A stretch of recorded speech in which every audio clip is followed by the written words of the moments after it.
ಸುದ್ದಿ ಕಡೆ ಗಮನ ಕೊಡೋಣ. ವಡೋದರಾ, ಭುಜ್ ಹೀಗೆ ತವರು ಗುಜರಾತ್ನಲ್ಲಿ ಮೋದಿ ಆರ್ಭಟ ಮುಂದುವರೆದಿದೆ. ಅಭಿವೃದ್ಧಿ ಹೊಳೆಯನ್ನೇ ಹರಿಸುತ್ತಿದ್ದಾರೆ ಪ್ರಧಾನಿ ನರೇಂದ್ರ ಮೋದಿ. ಇದರ ಜೊತೆಗೆ ತಾಯಿ ನೆಲದಿಂದ ಶತ್ರು ರಾಷ್ಟ್ರ ಪಾಕಿಸ್ತಾನಕ್ಕೆ ಪಾಸ್ ಮಾಡಿದ್ದು ಕಠಿಣ ಸಂದೇಶ.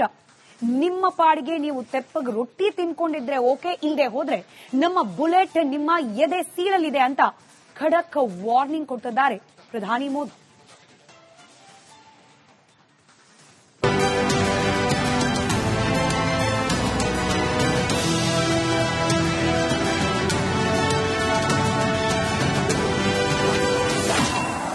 ಪಾಕ್ ವಿರುದ್ಧ ಮೋದಿ ಸಿಡಿಲಬ್ಬರ, ಪ್ರತಿ ದನಿಯಲ್ಲೂ ಆಪರೇಷನ್ ಸಿಂಧೂರ. ಪ್ರಧಾನಿ ಮೋದಿ ತವರು ಗುಜರಾತ್ನಲ್ಲಿ ಹರಿದಿದೆ ಅಭಿವೃದ್ಧಿ ಧಾರೆ. 2 ದಿನಗಳ ರಾಜ್ಯ ಪ್ರವಾಸದಲ್ಲಿ ಮೋದಿ ತಮ್ಮ ತವರಿನಲ್ಲಿ ಹರಿಸಿದ್ದು ಪ್ರಗತಿ ಮಹಾಪೂರ್ವವನ್ನ.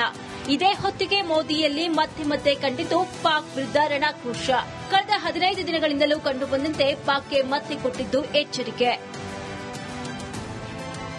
ಗುಜರಾತ್ನ ಭುಜ್ನಲ್ಲಿ ಪಾಕ್ ಯುವ ಜನತೆಗೆ ನಮೋ ಕರೆ ಕೊಟ್ಟಿದ್ದು, ಪಾಕ್ನಲ್ಲಿ ಉಗ್ರವಾದ ರೋಗದಿಂದ ಮುಕ್ತವನ್ನಾಗಿ ಮಾಡೋಕೆ ಯುವ ಸಮುದಾಯ ಮುಂದಿಡಬೇಕು ಅಂತ.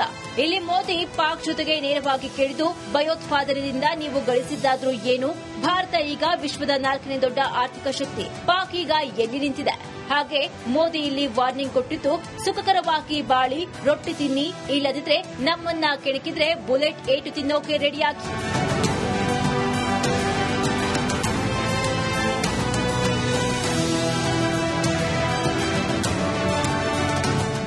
ಅವಲೋಕಿಸಿದ್ರೆ ಹೆಚ್ಚು ಕಮ್ಮಿ ಮೇ 11, 12ರ ಬಳಿಕ ಪ್ರಧಾನಿ ಮೋದಿ 16 ಸಲ ಮಾತನಾಡಿದ್ದಾರೆ.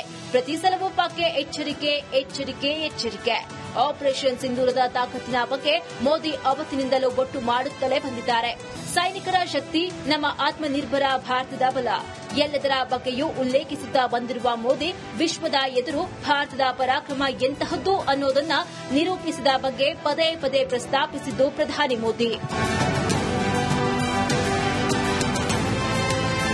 ಇನ್ನು ಹಿಂದೆ ಉಕ್ಕಿನ ಮನುಷ್ಯ ವಲ್ಲಭಭಾಯಿ ಪಟೇಲ್ ಕಿವಿ ಮಾತನ್ನ ಕೇಳಿದ್ರೆ ಇಂತಹ ಪರಿಸ್ಥಿತಿ ಎದುರಾಗ್ತಿರಲಿಲ್ಲ ಅಂತ ಮೋದಿ ಬೇಸರವನ್ನ ಹೊರಹಾಕಿದ್ದಾರೆ. 1947ರಲ್ಲಿ ಭಾರತ ಮಾತೆಯನ್ನ 3 ತುಂಡುಗಳಾಗಿ ಕತ್ತರಿಸಲಾಯಿತು. ಅದೇ ದಿನ ನಮ್ಮ ಪ್ರದೇಶದ ಮೇಲೆ ಪಾಕ್ ಆಕ್ರಮಣ ಮಾಡಿತ್ತು. ಆಗ ಪಾಕ್ ಆಕ್ರಮಿತ ಕಾಶ್ಮೀರ ಮರುವರ್ಷ ತನಕ ಸೇನೆಗೆ ತಡೆಯೊಡ್ಡಬೇಡಿ ಅಂತ ಹೇಳಿದ ಪಟೇಲ್ ಮಾತನ್ನ ಕೇಳಿದ್ರೆ ನಾವು ಪಿಒಕೆ ಕಳೆದುಕೊಳ್ಳುವ ಗತಿ ಬರ್ತಿರ್ಲಿಲ್ಲ ಅಂತ ಮೋದಿ ನೋವು ತೋಡಿಕೊಂಡಿದ್ದಾರೆ.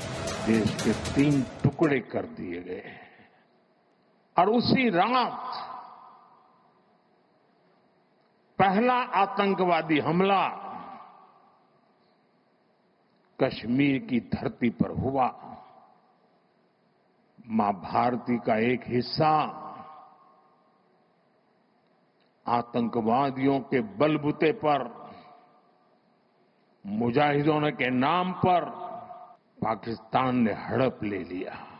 अगर उसी दिन इन मुजाहिदों को मौत के घाट उतार दिया गया होता और सरदार पटेल की इच्छा थी कि पीओके वापस नहीं आता है तब तक सेना रुकनी नहीं चाहिए, लेकिन सरदार साहब की बात मानी नहीं गई.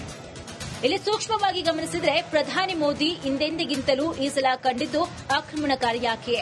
ಪಾಕ್ ವಿರುದ್ಧ ನೇರ ಅಟ್ಯಾಕ್ ಮಾಡೋದನ್ನ ಬಿಡ್ತಿಲ್ಲ ಪ್ರಧಾನಿ ಮೋದಿ. ಪ್ರತಿ ಸಲವೂ ಆಪರೇಷನ್ ಸಿಂಧೂರ ಪ್ರಸ್ತಾಪ, ಪಾಕ್ಗೆ ವಾರ್. ಯಾವುದೇ ಕಾರಣಕ್ಕೂ ಇವೆರಡೂ ಮಿಸ್ ಇಲ್ಲ. ಭಾರತ ಹೇಗೆ ಶತ್ರುನಾಡಿನ ಒಳಗೆ ನುಗ್ಗಿ ಉಗ್ರ ನೆಲೆಗಳನ್ನ ಉರಿಸ್ ಮಾಡಿತು ಎಂಬ ಕುರಿತು ಭಾರತದ ಸೇನೆ ಪೌರುಷ ಎಂತಹದ್ದು ಅನ್ನೋದನ್ನ ಮೋದಿ ಪದೇ ನಿರೂಪಿಸತೊಡಗಿದ್ದಾರೆ.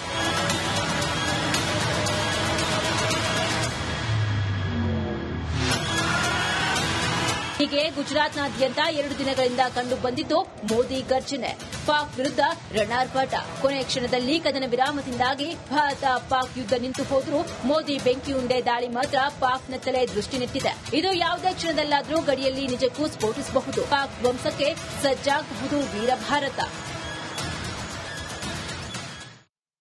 ಮುಂದಿನ ಸುದ್ದಿ ಕಡೆ ಗಮನ ಕೊಡೋಣ. ವಡೋದರಾ, ಭುಜ್ ಹೀಗೆ ತವರು ಗುಜರಾತ್ನಲ್ಲಿ ಮೋದಿ ಆರ್ಭಟ ಮುಂದುವರೆದಿದೆ. ಅಭಿವೃದ್ಧಿ ಹೊಳೆಯನ್ನೇ ಹರಿಸುತ್ತಿದ್ದಾರೆ ಪ್ರಧಾನಿ ನರೇಂದ್ರ ಮೋದಿ. ಇದರ ಜೊತೆಗೆ ತಾಯಿ ನೆಲದಿಂದ ಶತ್ರು ರಾಷ್ಟ್ರ ಪಾಕಿಸ್ತಾನಕ್ಕೆ ಪಾಸ್ ಮಾಡಿದ್ದು ಕಠಿಣ ಸಂದೇಶ.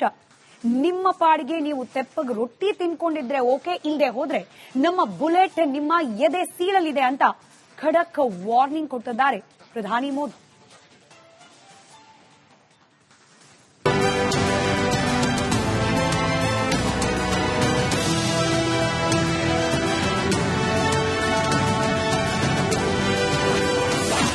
ಮತ್ತೆ ಪಾಕ್ ವಿರುದ್ಧ ಮೋದಿ ಸಿಡಿಲಬ್ಬರ. ಪ್ರತಿ ದನಿಯಲ್ಲೂ ಆಪರೇಷನ್ ಸಿಂಧೂರ. ಪ್ರಧಾನಿ ಮೋದಿ ತವರು ಗುಜರಾತ್ನಲ್ಲಿ ಹರಿದಿದೆ ಅಭಿವೃದ್ಧಿ ಧಾರೆ. 2 ದಿನಗಳ ರಾಜ್ಯ ಪ್ರವಾಸದಲ್ಲಿ ಮೋದಿ ತಮ್ಮ ತವರಿನಲ್ಲಿ ಹರಿಸಿದ್ದು ಪ್ರಗತಿ ಮಹಾಪೂರ್ವವನ್ನ. ಇದೇ ಹೊತ್ತಿಗೆ ಮೋದಿಯಲ್ಲಿ ಮತ್ತೆ ಕಂಡಿದ್ದು ಪಾಕ್ ವಿರುದ್ಧ ರಣಾಕ್ರೋಶ. ಕಳೆದ 15 ದಿನಗಳಿಂದಲೂ ಕಂಡುಬಂದಂತೆ ಪಾಕ್ಗೆ ಮತ್ತೆ ಕೊಟ್ಟಿದ್ದು ಎಚ್ಚರಿಕೆ. ಗುಜರಾತ್ನ ಭುಜ್ನಲ್ಲಿ ಪಾಕ್ ಯುವ ಜನತೆಗೆ ನಮೋ ಕರೆ ಕೊಟ್ಟಿದ್ದು, ಪಾಕ್ನಲ್ಲಿ ಉಗ್ರವಾದ ರೋಗದಿಂದ ಮುಕ್ತವನ್ನಾಗಿ ಮಾಡೋಕೆ ಯುವ ಸಮುದಾಯ ಮುಂದಿಡಬೇಕು ಅಂತ. ಇಲ್ಲಿ ಮೋದಿ ಪಾಕ್ ಜೊತೆಗೆ ನೇರವಾಗಿ ಕೇಳಿದ್ದು, ಭಯೋತ್ಪಾದನೆಯಿಂದ ನೀವು ಗಳಿಸಿದ್ದಾದ್ರೂ ಏನು? ಭಾರತ ಈಗ ವಿಶ್ವದ 4ನೇ ದೊಡ್ಡ ಆರ್ಥಿಕ ಶಕ್ತಿ. ಪಾಕ್ ಈಗ ಎಲ್ಲಿ ನಿಂತಿದೆ? ಹಾಗೆ ಮೋದಿ ಇಲ್ಲಿ ವಾರ್ನಿಂಗ್ ಕೊಟ್ಟಿದ್ದು, ಸುಖಕರವಾಗಿ ಬಾಳಿ, ರೊಟ್ಟಿ ತಿನ್ನಿ, ಇಲ್ಲದಿದ್ರೆ ನಮ್ಮನ್ನ ಕೆಣಕಿದ್ರೆ ಬುಲೆಟ್ ಏಟು ತಿನ್ನೋಕೆ ರೆಡಿಯಾಗಿ.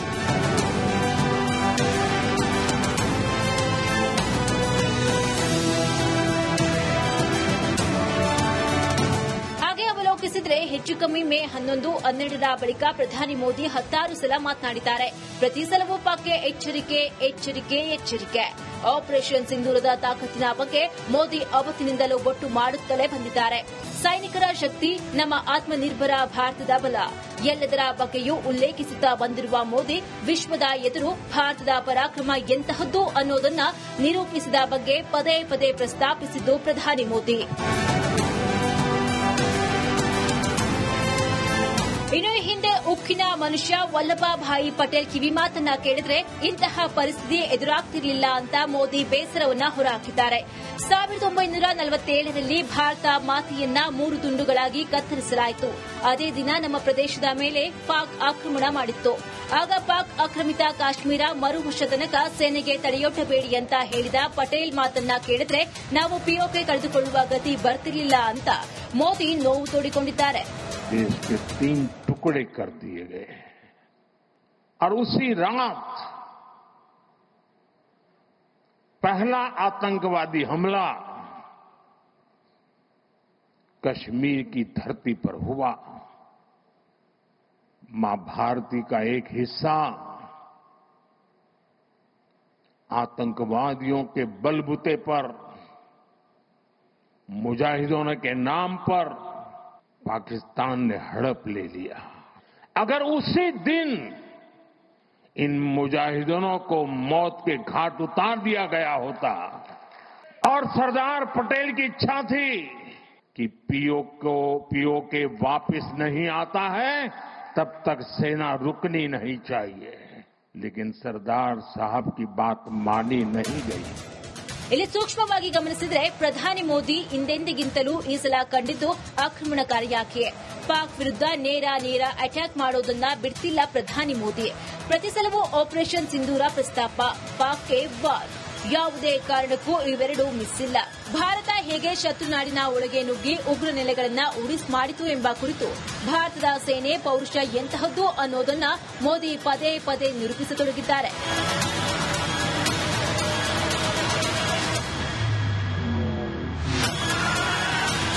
ಹೀಗೆ ಗುಜರಾತ್ನಾದ್ಯಂತ 2 ದಿನಗಳಿಂದ ಕಂಡು ಬಂದಿದ್ದು ಮೋದಿ ಗರ್ಜನೆ, ಪಾಕ್ ವಿರುದ್ಧ ರಣಾರ್ಭಟ. ಕೊನೆಯ ಕ್ಷಣದಲ್ಲಿ ಕದನ ವಿರಾಮದಿಂದಾಗಿ ಭಾರತ ಪಾಕ್ ಯುದ್ಧ ನಿಂತು ಹೋದರೂ ಮೋದಿ ಬೆಂಕಿಯುಂಡೆ ದಾಳಿ ಮಾತ್ರ ಪಾಕ್ನತ್ತಲೇ ದೃಷ್ಟಿ ನೆಟ್ಟಿದೆ. ಇದು ಯಾವುದೇ ಕ್ಷಣದಲ್ಲಾದರೂ ಗಡಿಯಲ್ಲಿ ನಿಜಕ್ಕೂ ಸ್ಫೋಟಿಸಬಹುದು. ಪಾಕ್ ಧ್ವಂಸಕ್ಕೆ ಸಜ್ಜಾಗಬಹುದು ವೀರ ಭಾರತ.